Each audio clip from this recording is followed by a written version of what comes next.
Aqui estamos nós, ao vivo. 5 seguidores ativos agora. Eu tenho que apertar esse botãozinho, né?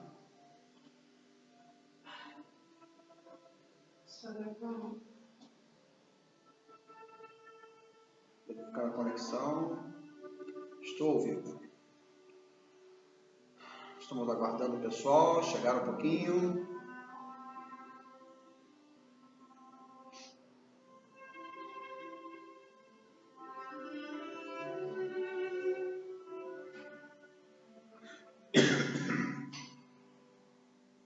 Vamos esperar um pouquinho as pessoas chegarem. Anselmo chegou. Boa noite, seja bem-vindo.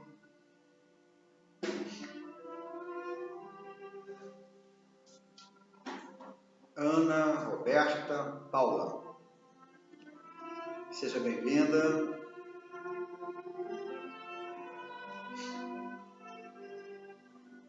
O assunto hoje é maravilhoso. Vamos falar de Jesus, sua obra, os evangelhos que foram ditados pelos seus apóstolos, né? 5 dos seus apóstolos, né? Na verdade 4, né? E João fez 2, né? Os seus escribas, daí resultou a Bíblia, né? Do Novo Testamento. Michela, Cadu, sejam bem-vindos.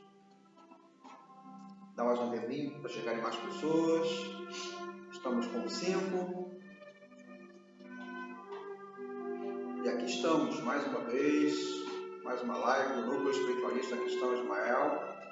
Vocês sabem que em off eu estou gravando essa apresentação. Se der algum pau no Instagram, que às vezes dá, né? E é interessante que às vezes dá num lugar, não dá no outro, né? Mas vocês podem garantir que a palestra vai estar gravada. Eu posso mandar para vocês o link que fica salvo no YouTube. Tá bom? Tenho feito sempre isso.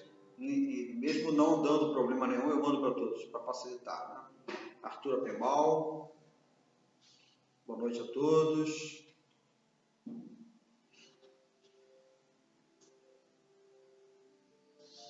Esperar mais uns 2 minutinhos.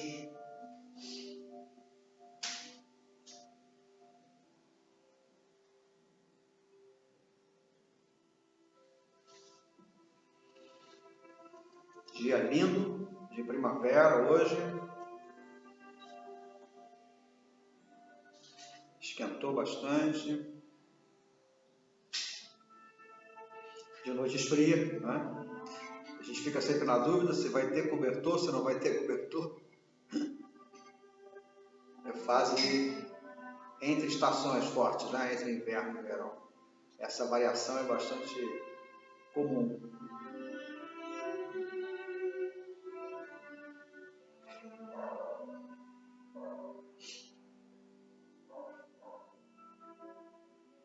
Vocês sabem que essa live ela fica gravada no Instagram, fica no feed para quem quiser consultar, né, aquele GTV.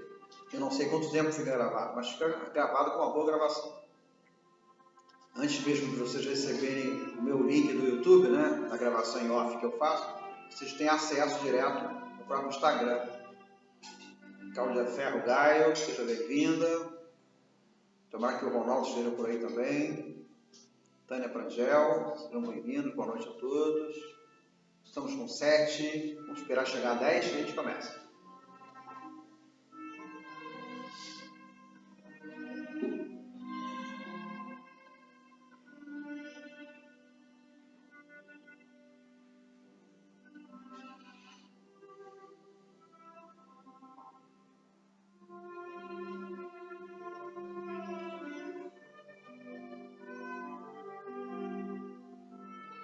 Ronaldo também. Cláudia Ronaldo. Vamos falar sobre o Evangelho de Jesus. Pacheco, seja bem-vinda. Boa tarde. Gladys, boa tarde. Luana, paciente, seja bem-vinda. Que bom. Juliana também. Sejam bem-vindos. Acho que a gente pode começar com a nossa musiquinha forte. Vamos tentar acompanhar essa música. Isso vai facilitar a gente elevar um pouco as nossas vibrações. Procure acompanhar os acordes.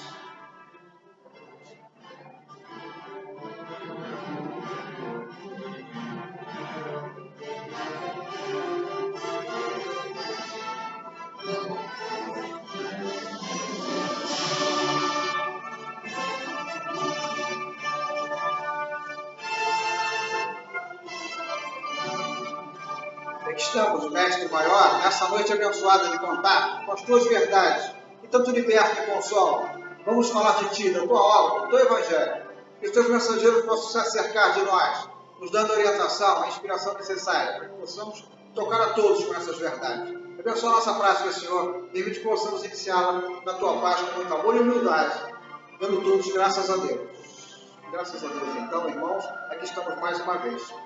Vamos lá. O Evangelho de Jesus. O que significa essa palavra Evangelho? É uma palavra do aramaico, a língua que Jesus falava. Não teve opção. Quando ele chegou, era a única língua que o judeu falava. O aramaico é mais antigo ainda que o hebraico. É uma língua muito pobre, de poucos termos, não tem termos idiomáticos e poucas palavras, 70, 80, 90, no máximo 100 palavras. Então Jesus se esforçava nos seus conceitos, nas suas prédicas maravilhosas, se esforçava para traduzir tudo aquilo que ele tinha que falar com um linguajar muito pobre que a língua oferecia. Então, muitas coisas no Evangelho foram mal traduzidas, porque traduzir uma língua muito pobre, uma palavra que tem vários significados, é muito difícil você identificar qual é o significado adequado com aquela palavra. Então, também surgiram várias correntes, cada um interpreta a sua moda, então traduz o Evangelho à sua moda. Vocês terem uma noção, o Evangelho só no Brasil tem 30 e poucas traduções. Em cada tradução tem uma coisinha a mais, uma coisinha a menos, e abre uma brecha de interpretação e cria-se uma igreja.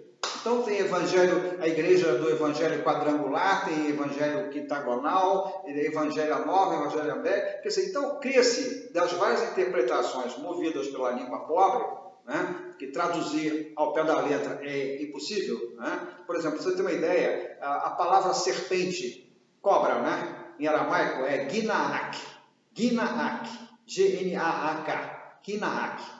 Mas essa mesma palavra significa pessoa traiçoeira, ou pessoa maldosa, maliciosa, pessoa ruim, pessoa do mal, é um gnaak. No nossa linguajar também, o português, você parece uma serpente, quando a pessoa ameaça uma traição, ameaça pular cerca, né? Ser infiel, você parece uma serpente, quer dizer, a palavra serpente, até no nosso linguajar, até na nossa língua que é tão rica, né? Tem uma palavra para cada coisa, né? No aramaico era o contrário, uma palavra para várias coisas. Quando se traduziu a serpente do paraíso, não era para traduzir como cobra, não era para traduzir como só cobra. Ginaak, no paraíso, era uma pessoa maliciosa que foi convencer Eva a comer do fruto proibido. Mas como é que eu ia botar mais uma pessoa? No paraíso, se só tinha duas, quer dizer, então o tradutor fica confuso e traduziu por serpente. Aí aquela figura da serpente na árvore com a maçã na boca, né? Essas coisas, essas alegorias todas surgiram em função da linguagem ser muito pobre, obrigando aos tradutores a fazer as suas interpretações. Interpretou a verdade e pronto, colocou um erro no meio. Né? Então, a verdade, como dizia Jesus, não foi trazida para ser interpretada, e sim para ser assimilada e seguida.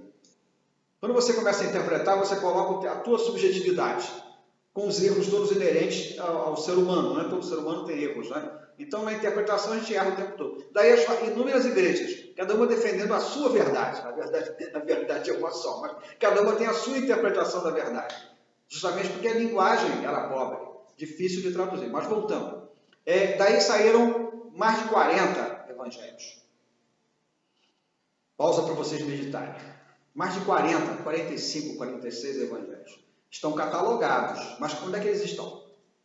Nós só temos os quatro livros e o Apocalipse, são 5 no total. Interessante a coincidência, né? É o Pentateuco cristão, né, de Jesus, Pentateuco, são 5 livros. E o Pentateuco de Kardec, no Espiritismo.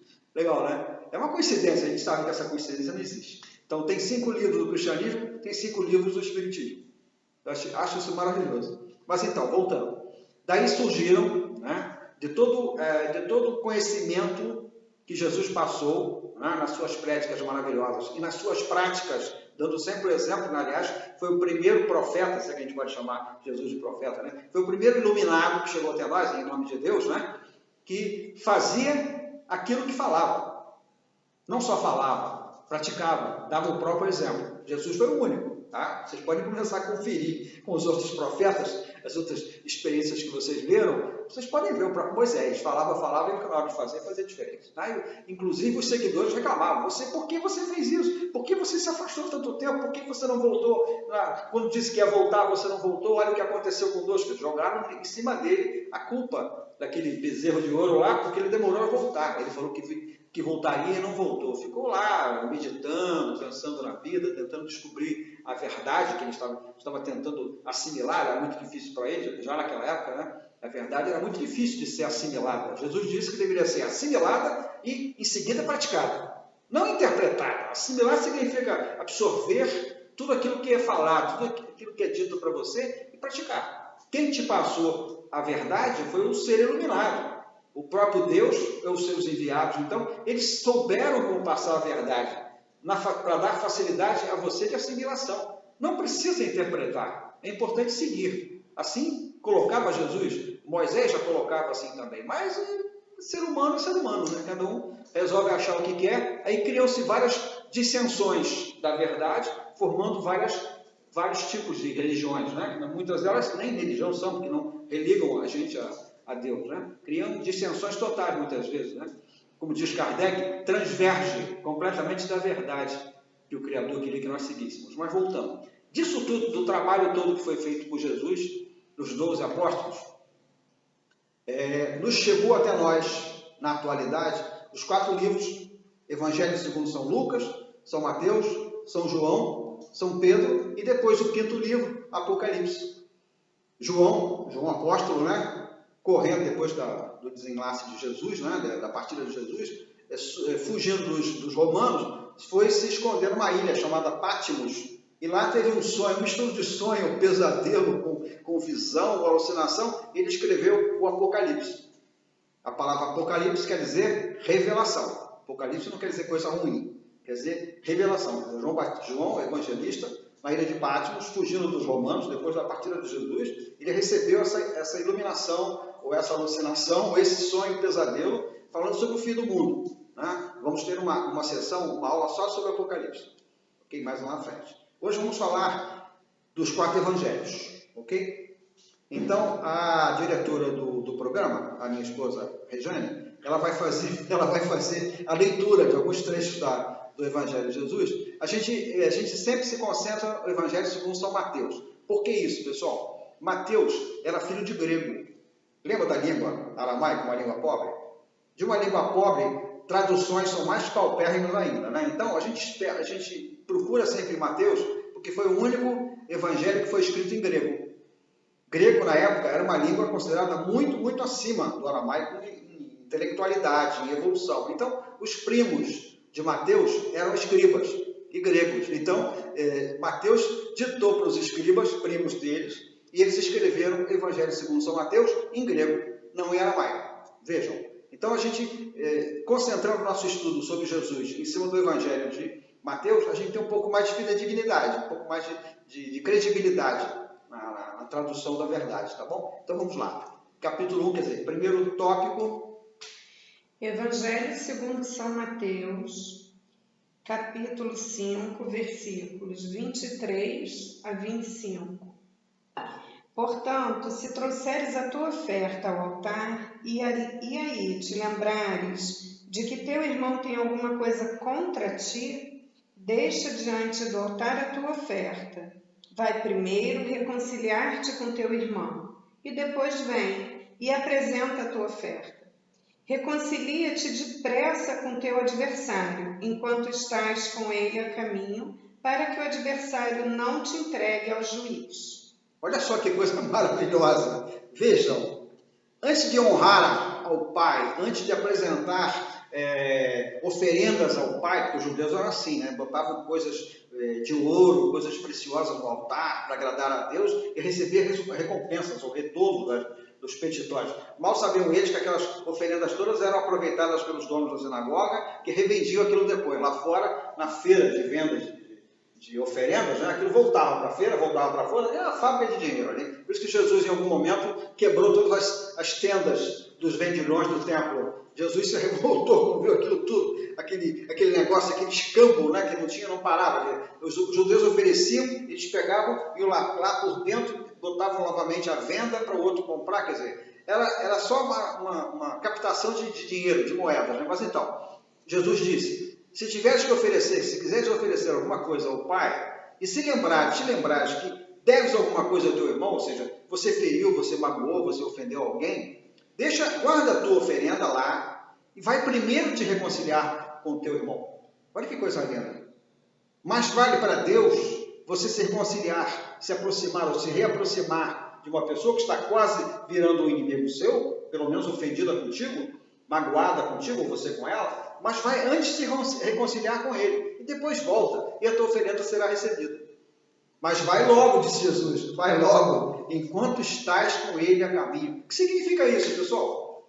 Estar ainda com o teu irmão que você acabou de ofender? Vai logo te reconciliar com ele, mas vai logo, enquanto estás com ele a caminho. O que quer dizer isso, enquanto estás com ele a caminho? Enquanto está nessa encarnação, porque se ele morrer nessa história, ou você morrer, um vai ficar inimigo do outro. Fantástico isso aí.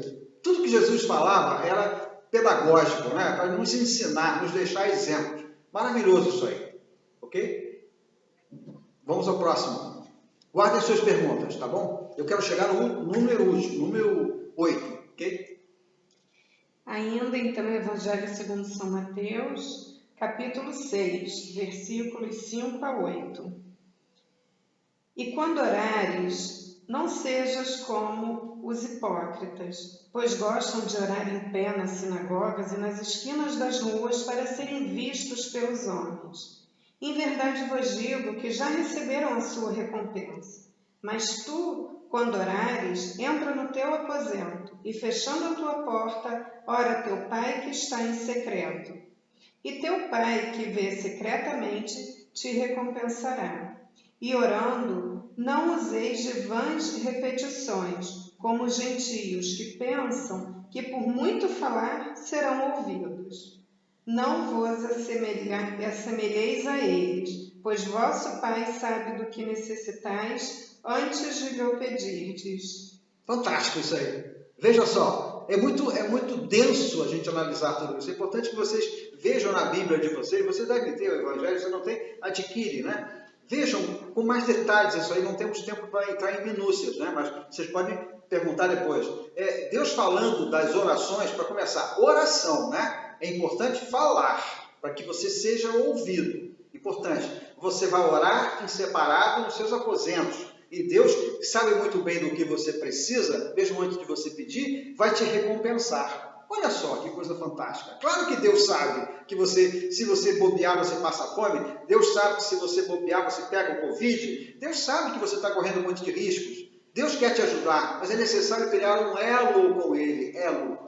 O que é o elo, pessoal? É o contato quântico com a tua oração que sai pela pineal junto com o que sai pela boca. Você fala, acusticamente sai pelo teu sistema vocal, mas também sai pela pineal, teu sistema eletromagnético quântico. Veja, Deus sabe que você precisa, mas Ele precisa que você se conecte com Ele, para que você receba. Fantástico. E não esquece de não ficar orando com vãs palavras, porque assim os fariseus o fazem. Os hipócritas o fazem, pensando que quanto mais falarem, ou melhor falarem, ou mais bonito falarem, assim garantirão uma recompensa. E nada disso é verdade. Deus espera que você ore. Orar é Pai nosso que estás no céu, santificado seja o vosso nome, venha a nós. Quer dizer, isso é uma louvação a Deus. Quer orar? Quer orar? Fazer oração? Não? Vamos ao próximo. 3.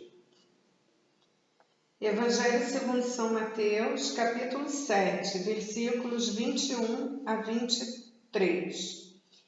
Nem todo que me diz, Senhor, Senhor, entrará no reino dos céus, mas aquele que faz a vontade de meu Pai, que está nos céus.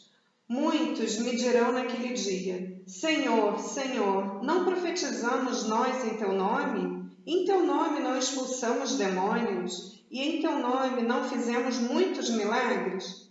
Então lhes direi abertamente: nunca vos conheci. Apartai-vos de mim, vós que praticais a iniquidade. Se você não se igualar ao teu irmão e praticar a caridade, a bondade, a fraternidade com todos, você é iníquo para Jesus. Você não é seguidor de Cristo se você não demonstrar amor por todos à sua volta. Deus quer equidade. Deus quer que nós nos tratemos juntos, mutuamente iguais, equalitariamente, equanimemente. Ele nos quer juntos. Se a gente começa a se separar, se discriminar mutuamente, se julgar mutuamente, nós não somos reconhecidos por Jesus como seguidores dele. Não somos. Isso é forte, né? Equidade, igualdade de princípios, de direitos e deveres. Nós temos que nos irmanar. Tá aí, para isso nós somos irmãos, né? Todos filhos do mesmo Pai. Pai, meu amor. Evangelho segundo São Mateus, capítulo 11, versículos 12 a 15. Desde os dias de João Batista até agora, faz-se violência ao reino dos céus, e pela força apoderaram-se dele, pois todos os profetas e a lei profetizaram até João. E se quiserdes dar crédito, ele é o Elias que havia de vir. Quem tem ouvidos para ouvir, ouça. Olha que coisa fantástica. Toda vez que Jesus desconfiava que nós não entenderíamos a palavra dele, ele dizia isso. Quem tem ouvidos de ouvir, que ouça. Às vezes dizia, quem tem ouvidos de ver, veja. Jesus se referia a João Batista, que tinha acabado de ser decapitado por Herodes. Lembra de João Batista, aquele que batizou Jesus? Sabe quem era João Batista? Era primo irmão de Jesus. Era filho de Helena, irmã de Maria. E primo irmão de Jesus batizou Jesus, dizendo que a esse não sou digno nem de abotoar as sandálias. Veja, ele se humilhou diante de Jesus e o batizou como mestre dos mestres, enviado de Deus. Só que no Velho Testamento, bem lá atrás, se dizia que antes de Jesus voltaria Elias. Elias é aquele conquistador do Velho Testamento, 500, 600 anos antes, né? Jesus. Voltaria Elias para apresentar Jesus ao povo. Quer dizer, antes de Jesus chegar, deveria voltar Elias. Aí Jesus está dizendo, pois é, ele voltou, era ele, e ninguém o reconheceu e fizeram com ele o que fizeram. Veja, ali está determinada a reencarnação. Por isso que os judeus sempre acreditaram em reencarnação. Lindo isso, né? Evangelho segundo Mateus, que capítulo é, meu amor? Para os pessoal que procurar em casa. 11. Capítulo 11, Evangelho segundo São Mateus, capítulo 11. Essa versão da nossa Bíblia é bem antiga, tem mais de 20 anos, né? Mas Pedro questiona Jesus sobre a morte de João Batista. Pedro questiona Jesus sobre a morte de João Batista, tá? Ele fala, ele é o Elias que havia de vir e veio, e ninguém o reconheceu. Tanto é que os judeus, até pouco tempo, duvidavam que Jesus era filho de Deus, que era o enviado de Deus. Porque cadê Elias, né? Agora, os judeus estão cada vez mais se espiritualizando. Tem cada vez mais judeus acreditando em reencarnação, porque sempre acreditaram no passado. Então, claro, a gente reencarna, mas Elias era um rei, conquistador, poderoso, vivia vestido de ouro. Claro, que ele nasceu pobretão, baixinho, com uma voz de trombone, ele vivia vestido de pele de ovelha, fedido, né? Aquela pele podre que ficava sobre ele, antigamente não se curtia. A pele não tinha química para curtir, ele ficava vestido com aquela pele de ovelha para lá e para cá, batizando as pessoas com aquela voz de trombone, ele falava muito, né? E foi falar mal de Herodes, né? Das coisas que Herodes tinha feito, tinha mandado o irmão para a guerra para ficar com a cunhada. Então ele começou a colocar no ventilador, foi perseguido pela mulher, por Herodíase, né? Que obrigou Herodes a matar João Batista. Ele foi decapitado. Então, nesse momento, alguns dias depois, alguns meses depois, Pedro, que era sempre o perguntador, questionou Jesus: mestre, e João Batista seu primo? Ele falou isso. Pois é, ele era o Elias que havia de vir e veio, e ninguém o reconheceu, por isso fizeram com ele o que fizeram. Ok? Junta as perguntas aí, tá? Vamos lá. E agora a gente vai falar da família de Jesus. Família de Jesus. Capítulo 12, versículos 46 a 50.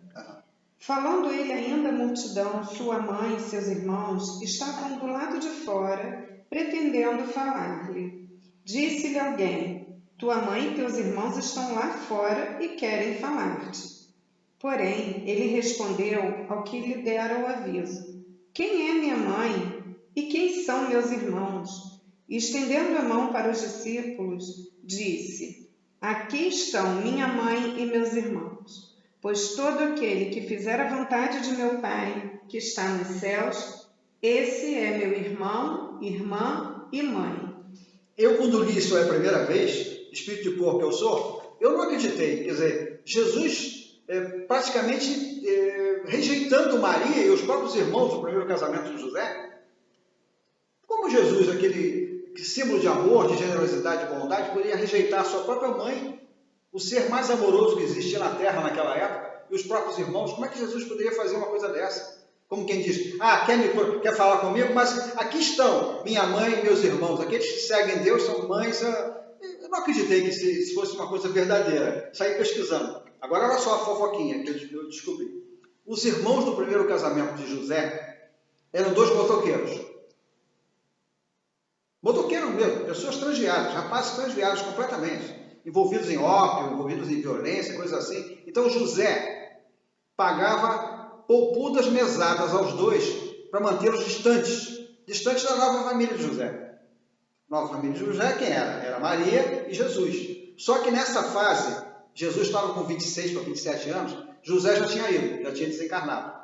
Então ficou Maria e Jesus. E os irmãos? Os irmãos queriam que Jesus voltasse para a carpintaria. Porque depois que João se foi, os irmãos ficaram sem mesada. A marcenaria fechou. José morreu. Ficou sem a mesada. Então ficava perseguindo Jesus. Onde Jesus chegava, já tinha a caminha feita. Os irmãos já tinham chegado lá e falavam para todo mundo: Jesus é um mau filho. Deixou a mãe sem comida, sem moradia, porque a carpintaria fechou. Ele não voltou para assumir o trabalho do velho que morreu, José. É mentira. Maria foi acolhida pelas irmãs e fazia doces maravilhosos, bordados. Maria nunca passou necessidade, as irmãs supriram bem. Mas Jesus já tinha avisado a José que não ia continuar na marcenaria. Tanto é que dizem que José morreu de problemas cardíacos, assim, meio chocado, apaixonado, porque Jesus não continuara a tarefa na marcenaria. Jesus havia avisado a José que não poderia continuar depois da morte dele na marcenaria, porque tinha a missão dele de pregar pelo mundo o cristianismo. José se foi e os irmãos passaram a ser obsessores encarnados na vida de Jesus. E Maria tentando contemporizar, quer dizer, daí a reação meio intempestiva de Jesus. Quem, afinal de contas, quem são meus irmãos? Quem é minha mãe? E se referindo aos apóstolos, quer dizer, eu vou ficar com vocês aqui, não vou lá atender eles. Não sei se vocês me acompanharam. Fofoquinha do cristianismo, tá? Os irmãos eram terríveis. E sabe que eles se converteram lá na frente, depois que Jesus se foi? Eles se converteram. Isso é uma outra história. Podem colocar perguntas, tá? Agora a gente vai falar sobre o capítulo 14. Jesus anda por sobre o mar. Vamos lá. Versículos 22 a 32. Logo em seguida, ordenou Jesus que seus discípulos entrassem no barco e fossem adiante para o outro lado, enquanto ele despedia a multidão. Despedida a multidão, ele subiu ao monte para orar à parte. Ao cair da tarde, estava ali sozinho. Entretanto, o barco já estava no meio do mar, açoitado pelas ondas, porque o vento era contrário. Na 4ª vigília da noite, dirigiu-se Jesus a eles, andando por sobre o mar. Os discípulos, vendo-o caminhar por sobre o mar, assustaram-se, dizendo: é um fantasma! E gritaram de medo. Jesus, porém, imediatamente lhes disse: tende bom ânimo, sou eu, não temais. Respondeu-lhe Pedro: Senhor, se és tu, manda-me ir ter contigo por sobre as águas. E ele disse: vem. E Pedro, descendo do barco, andou por sobre as águas para ir ter com Jesus. Mas, observando o vento forte, teve medo e, começando a afundar, clamou: Senhor, salva-me! Imediatamente Jesus estendeu a mão, tomou-o e lhe disse: homem de pequena fé, por que duvidaste? Fantástico, né? Nós temos dois ensinamentos importantes. Uma primeira fofoquinha. Essa história de Jesus de andar sobre as ondas é a pura verdade, tá?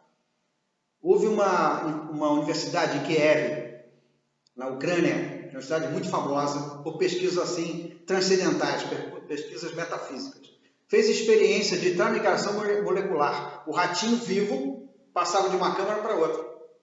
Em questão de segundos, o ratinho saía daqui e passava para lá. Isso chama-se transmigração molecular. Claro, o ratinho não vivia, né? Na transmigração ele morria, mas ele ficava, a matériazinha dele toda intacta passava de uma câmara para outra. Então, o que Jesus fez com todo o seu poder de anjo foi sair do Monte das Oliveiras e se transmigrar para cima das ondas.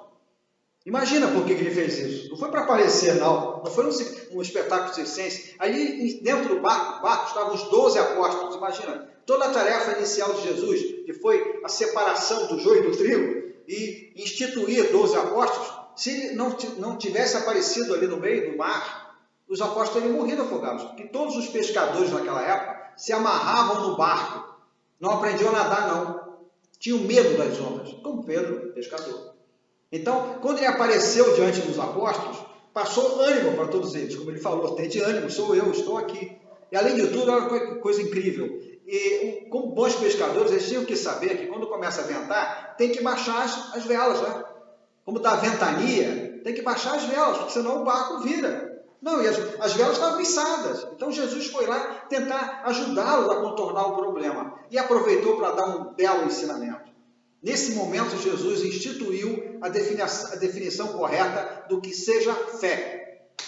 Veja, venha Pedro, quando ele perguntou, se és tu que estás aí, me manda ir, que eu vou até você. Então Jesus falou assim, sim, sou eu, venha Pedro, você pode. Ele deu um primeiro passinho, deu um segundo passinho, uma rajada de vento, vacilou na fé, ou seja, deixou de confiar na sua natureza divina e, afundando, Jesus o pegou e colocou no barco. Homem de pouca fé, por que duvidaste? Entenderam o ensinamento? Nesse momento, Jesus definiu a palavra fé. Jesus não falou, venha Pedro, porque Deus vai ajudar você. Deus vai fazer o teu pé virar uma nadadeira e você vai chegar até mim. Não foi nada disso. Vamos botar umas pedrinhas para você andar sobre. Não foi nada disso. Jesus falou, sou eu sim, Pedro. Venha até mim. Venha, Pedro, você pode. Você pode. Ou seja, fé é isso, a definição de fé é essa. É na perfeita confiança na tua divindade, na tua capacidade divina. Não é em Deus, Deus tem mais o que fazer, está gerando outros seres, outras constelações, outros planetas para os seres habitarem lá na frente, e deixa você, entrega a lei de causa e efeito e a tua própria divindade. Então é você que tem que confiar na tua capacidade divina e nos teus objetivos na Terra. Aí você faz mover montanhas sim. Ok? Bota perguntas. Mais uma leitura, meu amor. Agora, capítulo 15, versículos 8 e 9. Este povo honra-me com seus lábios, mas o seu coração está longe de mim. Mas em vão me adoram, ensinando doutrinas que são preceitos dos homens. Fantástico isso aí, né? Isso vale para todos nós. Jesus sentia a vibração que chegava até eles. Mais do que as palavras. Ele sentia que a vibração não era de amor, não era de respeito, não era de perfeita compreensão do que ele estava fazendo ali. Jesus estava mostrando o caminho, verdade e vida. Era a salvação da raça humana que Jesus veio trazer. Ele fundou a era do amor. Não existia nem a palavra amor naquela época. Jesus fundou o sentimento do amor. Ele olhava as pessoas, às vezes sentia que ali tinha uma oração realmente sentida, uma oração saída do peito, né? Da emoção, do fundo da alma daquela pessoa, mas na grande maioria das vezes não sentia isso, sentia interesse. Eu vou adular a Jesus para ele trazer algum tipo de benefício para mim. Não era amor a causa do Mestre Jesus. É isso, fantástico, né? Mostrando para a gente que é importante adorar de coração, de mente e de alma. É importante isso aí. Fora isso, não é oração. A gente não consegue conexão. Okay? Lembra, a oração quântica é exatamente o que a gente prega, né? Mais uma leiturinha. É a última leitura da noite. Vamos lá. Vamos falar sobre transfiguração no capítulo 17, versículos 1 a 9. Evangelho segundo Mateus. Quem quiser olhar em casa, pode orar. 6 dias depois, tomou Jesus consigo a Pedro, a Tiago, a João, irmão deste, e os levou em particular a um alto monte. Ali, ele foi transfigurado diante deles. O seu rosto resplandeceu como o sol, e as suas vestes se tornaram brancas como a luz.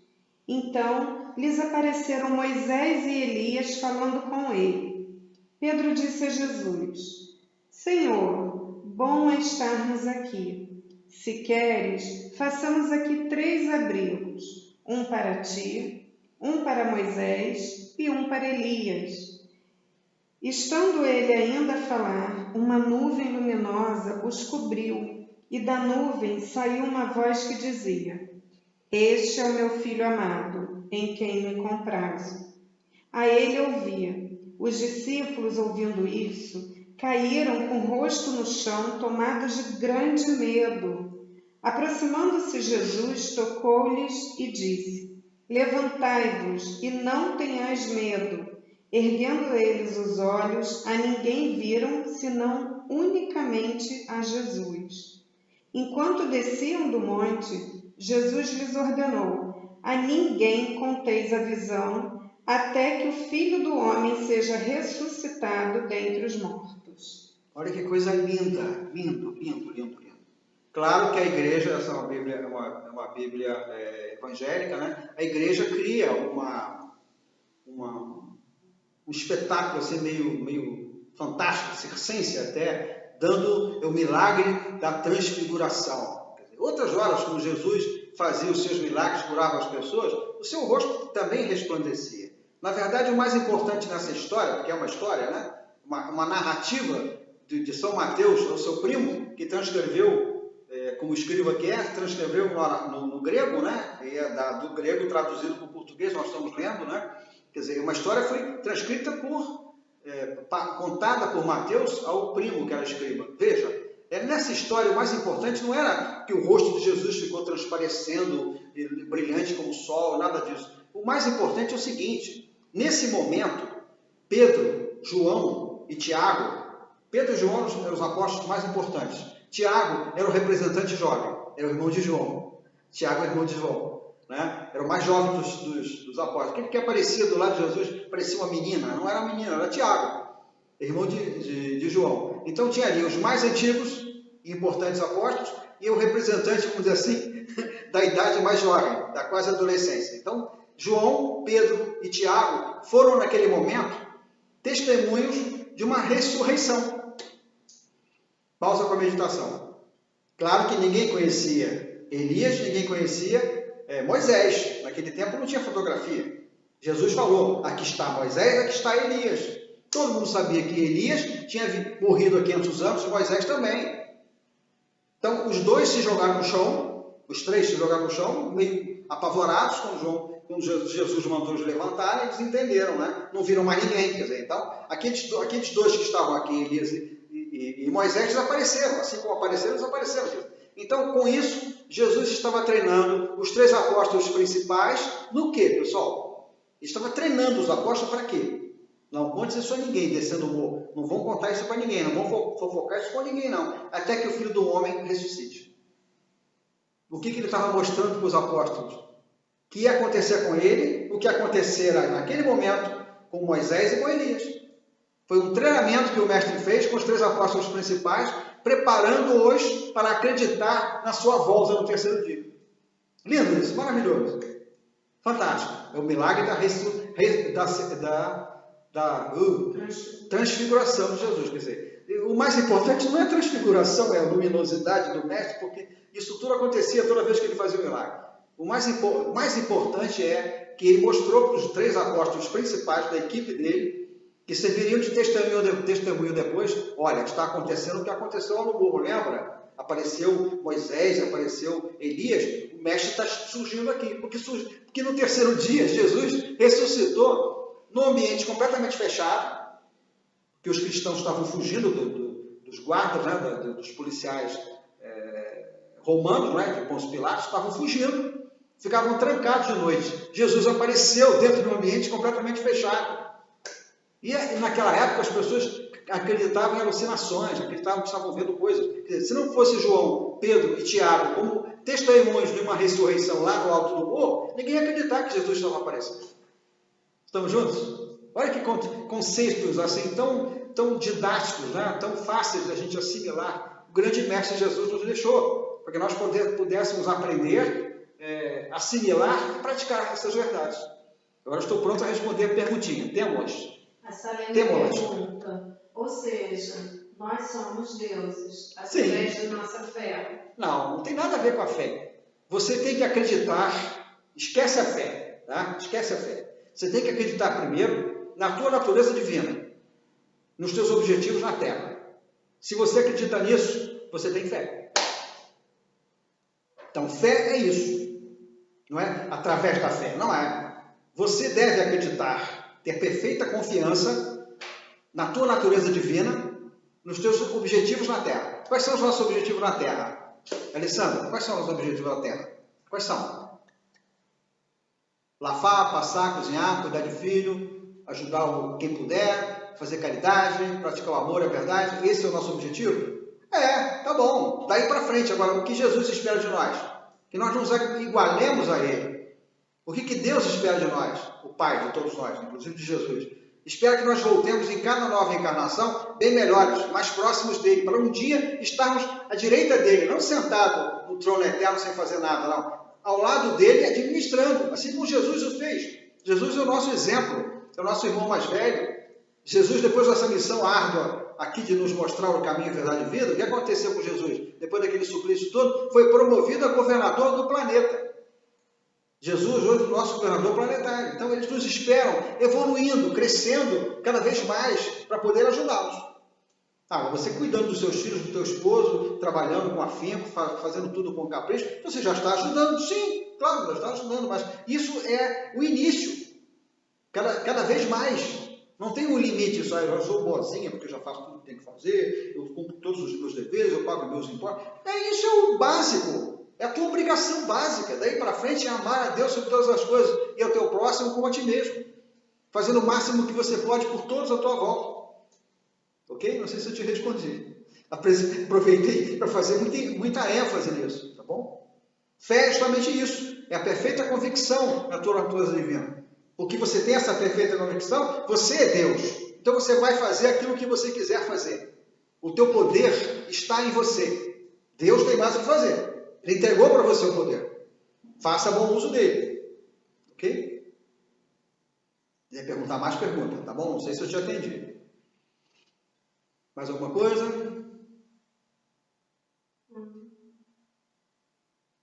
Amar a Deus sobre todas as coisas. E o próximo com nós mesmos. Né? Isso aí. Alguém falou isso aí. Salene. Amar ao próximo como a ti mesmo. A Deus sobre todas as coisas. E o próximo como a ti mesmo.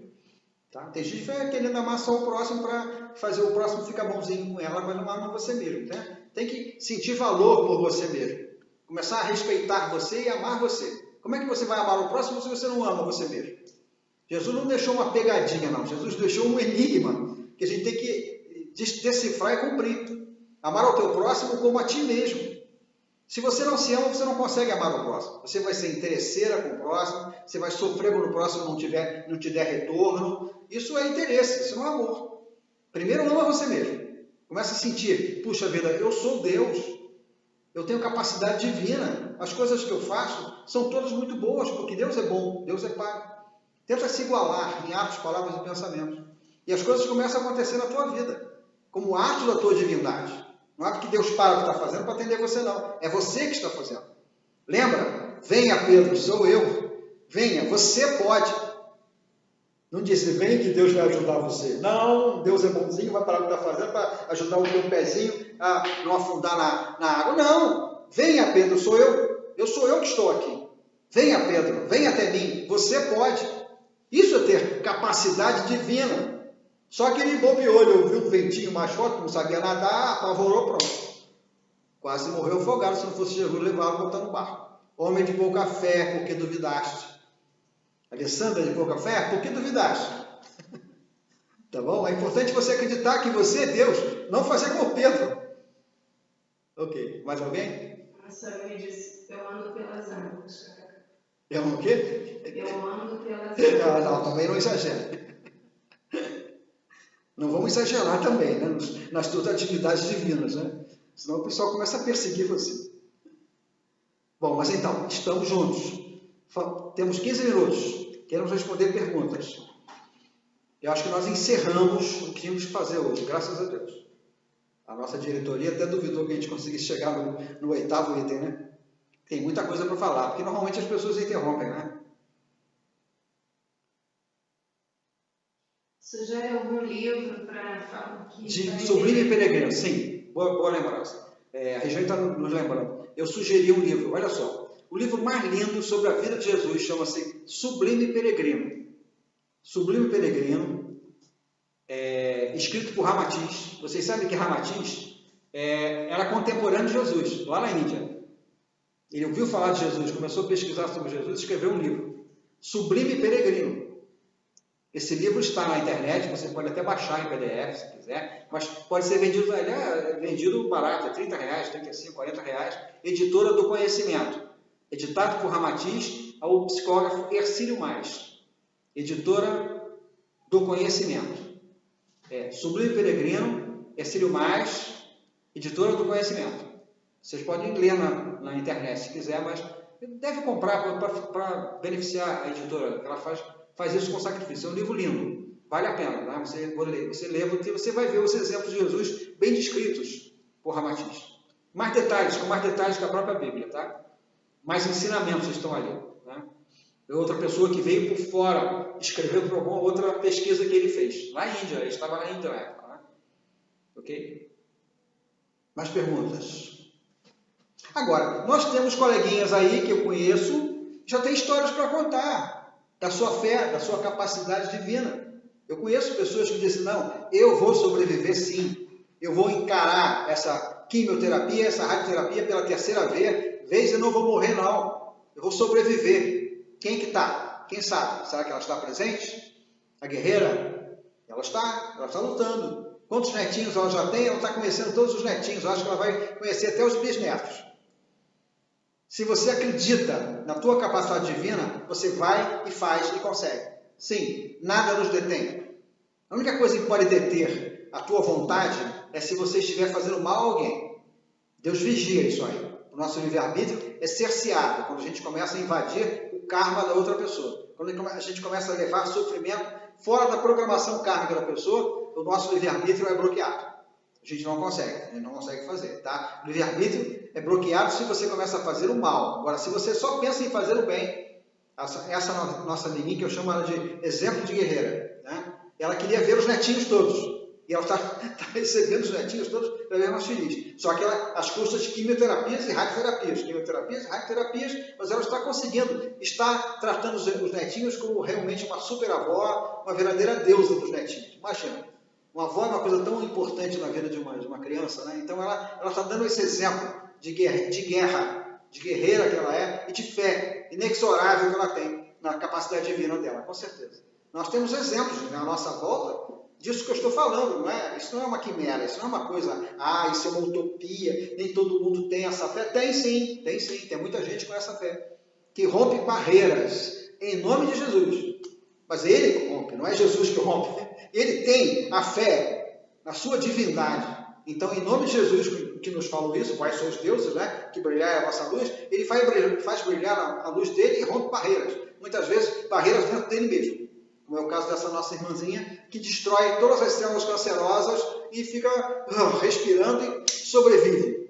Isso é exemplo para todos. Os médicos falam que ela é uma guerreira, ela sobrevive. Muito bom, Deus a conserve. Para nos servir de exemplo cada vez mais e melhor.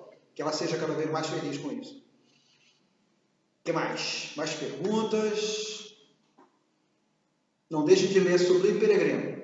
É como se fosse uma complementação da live de hoje, tá bom? É difícil de falar de tudo com minúcias, né? Tem mais tópicos naquele livro que a gente poderia fazer hoje, mas o tempo não dá. Temos limitações aí de 1 hora, eu prefiro abrir para perguntas. Tem perguntas da equipe do programa? Oba, vamos lá. Assim, eu fico imaginando se Jesus fosse meu irmão, meu primo, né? E assim, ele não conseguiu ajudar, ou conseguiu ajudar os seus irmãos, ou sei lá, curar sua mãe, porque na vida, assim, porque eles foram humanos, que nem nós, né? Sim, sim. Devem ter tido resfriado, febre, alguma coisa assim, né? Algum familiar. Eu fico imaginando, né? Porque Jesus não está tão distante morto, imagina vivo, né? Então, tem alguma história que ele tenha ajudado algum parente, alguma coisa assim? Ou Lázaro era primo dele. Ressuscitou Lázaro. Lázaro era primo de Jesus. Aliás, Jesus vivia cercado de primos, né? As famílias eram muito grandes. E um casava com o outro, o primo casava entre eles. Não tem essa história de primo não casa com primo. Então, ele era uma família sempre. Quer dizer, dificilmente tinha um cego de nascença, né? Jesus curou. Quando Jesus nasceu, ele já era cego. Mais ou menos a mesma idade que Jesus, né? E ele diz, olha o que o Filho do Homem deve fazer para ser bem recebido na sua cidade natal. Tem que curar todos que passam pelo caminho dele. Porque esse cego nunca tinha procurado Jesus. Jesus só curava quem o pedia. Deixa eu entender uma coisa também. Ramatiz conheceu os discípulos, por exemplo, Mateus, ele sabe falar mais de Mateus? Não, ele conheceu Jesus, pelos milagres que Jesus fazia. Ramatiz estava vivo na Índia, na Indochina, quando Jesus estava vivo na Judéia. E se a gente quiser conhecer mais sobre Mateus, sobre Marcos, teria talvez? Não conheço, mas deve ter alguma literatura sobre os apóstolos, com certeza tem. Mas serão literaturas da igreja. Sim. Com todos aqueles dogmas, né? Todos aqueles conceitos meio dogmáticos, mas é melhor do que nada. Né? O que eu quero trazer para vocês é o Evangelho segundo São Tomé. Porque tinha 12 apóstolos e só tem 4 evangelhos. Porque os outros todos foram censurados. Quem censurou esses 8 evangelhos? Quem censurou? Fala baixinho para ninguém descobrir. Quem foi que censurou? A igreja. Falavam coisas, inclusive falavam da mulher. Reparou que nenhum dos 4 evangelhos fala da mulher? Não fala nem de Maria. E quando fala de Maria, ela foi desprezada por Jesus. Ela é minha mãe, meus irmãos? Quem é minha mãe e meus irmãos? Mas o católico enaltece tanto Maria. Virgem Maria. Não a mulher do povo. Não, se fala de Maria lá. Se enaltece hoje porque é a Santa Maria. A igreja resolveu definir Maria como santa, graças a Deus. Mas a mulher na época era nada. Não. Mas Ramatiz e os outros evangelistas, né, inclusive São Tomé, fala muito bem da mulher na época. Inclusive de Maria.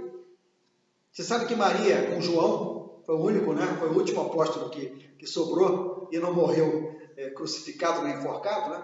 João, Maria e a irmã dela, Helena, mãe de João Batista, formaram uma casa chamada Casa do Caminho, que fazia curas miraculosas com imposição de mãos.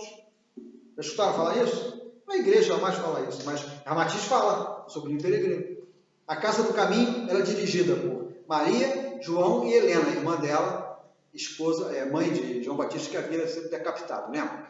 Então, os 3 começaram a fazer aquilo que Jesus ensinara para eles, curar as pessoas com imposição de mãos. E curaram vários leprosos que viviam nas redondezas da cidade. Eram proibidos de chegar perto da cidade, né? Para não contaminar ninguém. Maria, João e Helena curavam as pessoas. Daí que surgiu a congregação das Marianas. São as aprendizes de cura por imposição de mãos. Você já viu algum religioso curar pessoas? Não, né? Por quê? Falta de amor. Jesus só curava com muito amor. Maria era a líder do amor na época, né? E Helena, a irmã dela também, e João também. Então faziam curas miraculosas na época. Vamos ler um livro sobre o peregrino de Ramatiz, ok? Vamos encerrar? Temos 6 minutos, mas se tem alguma perguntinha, eu respondo. Tem mais alguma perguntinha? Ok, está todo mundo pensando que anda pelas águas. Toma cuidado, hein?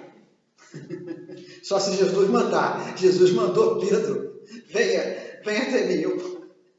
Você pode. Vamos encerrar então a nossa musiquinha. Aqui estamos, agradecidos pela presença de todos. Somos 15 hoje. Aqui estamos, Mestre Jesus, no final do nosso trabalho, com muita humildade, Senhor. Tentamos tocar a todos com um pouco das tuas verdades que libertam e consolam. Que esses irmãos partam daí, que procurem fazer as suas próprias pesquisas, possamos continuar rendendo graças à tua obra de paz, de amor, de caridade e bondade. Saudamos a todos os mentores da casa, os maiores estrangeiros, nosso mentor de luz, Ramatiz, e a fraternidade da Cruz do Triângulo, meus queridos espíritos velhos, caboclos, índios, indianos, irmãos índios elementares, irmãs marianas, equipe do Dr. Bezerra de Menezes, irmão Jacó, meu Abelarde, saudamos a todos, pedimos bênção do Mestre Jesus, a permissão para encerrar o nosso encontro da noite, dando todos graças a Deus. Graças a Deus, irmãos queridos, muita paz, muita luz, um ótimo fim de semana, aproveitem esses dias lindos, peguem sol, tomem sol.